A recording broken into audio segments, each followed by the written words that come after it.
नमस्कार। इन खबर में आपका स्वागत है। जयपुर में 5 दिसंबर को जिस तरीके से सुखदेव सिंह गोगामेड़ी की जान ली गई, उसके बाद पुलिस के हाथ पांव फूले हुए हैं। धरना प्रदर्शन लगातार चल रहे हैं। सबसे बड़ा सवाल कि लॉरेंस बिश्नोई गैंग पुलिस के नाक के नीचे इतनी बड़ी घटना को अंजाम दे गया और पुलिस को भनक तक नहीं लगी। सुखदेव सिंह गोगामेड़ी सुरक्षा मांगते रह गए, लेकिन पुलिस ने सुरक्षा मुहैया नहीं कराया। जब आंदोलन होने लगा तो पुलिस को सब कुछ बात याद आ गई। 3 थ्योरी पे पुलिस काम कर रही है कि बिश्नोई गैंग में संपत नेहरा और रोहित गोदारा ने ये कांड किया है, क्योंकि रोहित गोदारा ने ही पोस्ट करके इसके जिम्मेदारी ली थी, लेकिन संपत नेहरा से पहले से ही उनका विवाद चल रहा था। ये दोनों लॉरेंस बिश्नोई के गुर्गे हैं।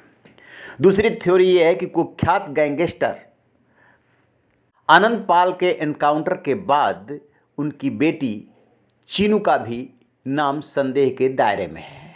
पुलिस इस थ्योरी पर भी काम कर रही है।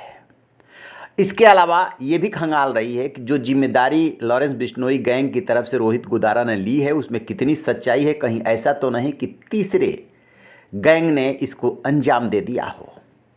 ये 3 थ्योरियां हैं। अब बात करते हैं गोगामेड़ी की पत्नियों की।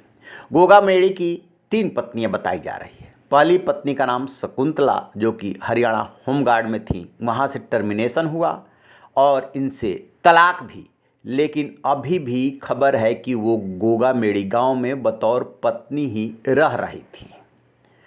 उनकी कोई तस्वीर सामने नहीं आई है, लेकिन ये कहा जा रहा है कि वो भी जयपुर पहुंची हैं और सारी स्थिति को जानने की कोशिश की है।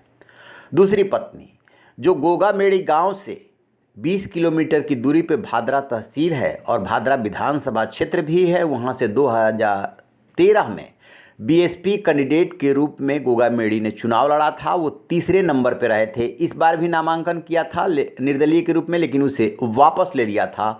तो भादरा में वो परिवार रहता है। पत्नी का नाम शीला शेखावत है और उनकी 2 बेटियां हैं। तीसरी को लेकर के सवाल उठ रहे थे कि आखिरकार वो कौन है। तो अब इस राज का भी फांस हो गया है। वर्तमान में जयपुर के श्याम नगर के जिस मकान में गोगामेड़ी रह रहे थे और जहाँ पे उनका ऑफिस, मकान सब कुछ था, वो जिस महिला के साथ इस समय रह रहे थे उसका नाम सपना सोनी है। वो खुद मीडिया के सामने आई है और अपने आप को उनकी पत्नी बताया है और बता रही है कि किस तरीके से उस दिन जो हमलावर थे वो आए थे और नवीन शेखावत, जो अपने भाई की मैरिज का कार्ड देने के बहाने आया था, वो पहले भी आया था 10 दिन पहले और उससे जान पहचान थी। उसी की वजह से शायद एंट्री भी नहीं हुई और दोनों हमलावर साथ में आ गए। आपको बता दें कि नवीन शेखावत इस हमले में मारा गया था। तो यानी कि उस समय जो गोलीबारी हुई है उसमें गोगामेड़ी और नवीन शेखावत की जान चली गई थी।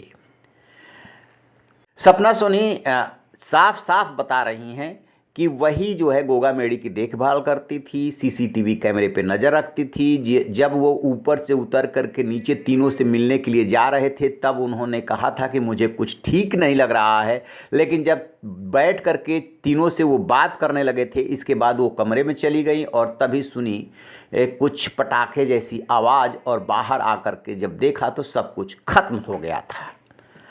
तो पहली पत्नी शकुंतला से तलाक हो गया, लेकिन अभी भी गोगामेड़ी में वो बतौर पत्नी ही रह रही हैं, ऐसी खबर है। दूसरी पत्नी शीला शेखावत, जो कि भादरा में अपने बच्चों के साथ रहती हैं और उनकी जान जाने के बाद जब आंदोलन शुरू हुआ था तो वो आकर के जयपुर में दहाड़ी थी।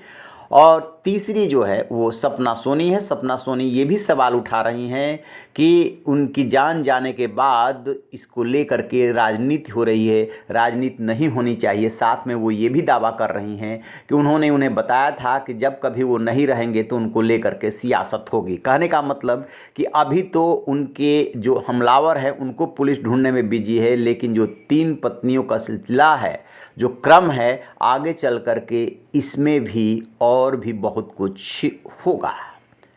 रहिए बेखबर, देखते रहिए इन खबर। Thank you.